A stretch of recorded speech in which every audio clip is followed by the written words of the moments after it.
Sisters and brothers, I thank all of you for accepting the invitation of the bishops of the state of Washington to join us for the Cornerstone Conference. I and Bishop Tyson, who will speak right after me, as well as a number of other people throughout the state, thought that this was a wonderful way for us to come together as Catholics of the entire province, which covers the state of Washington, to give thanks to God for the gift of life, to reflect on the teachings of the Church on the gift of life, and to challenge ourselves to grow as people of life.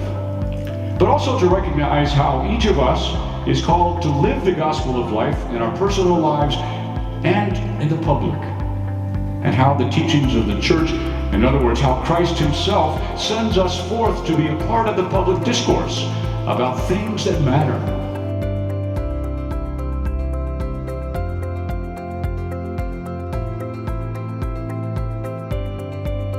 A few years ago, the bishops have been talking about how do we bring together people from the parishes who are interested in the death penalty and human trafficking and the abortion issue, all of these different perspectives, and bring them together and say, these are great things you're all doing. We're really grateful that you're all doing them.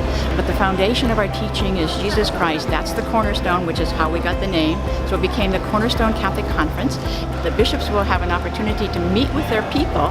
So it's going to be across the state, and then to see how many people really will respond. We have at least 900 attendees. So it looks to me like we got a great response, and we're really grateful for all the people that have come. I'm from Bellingham, Washington.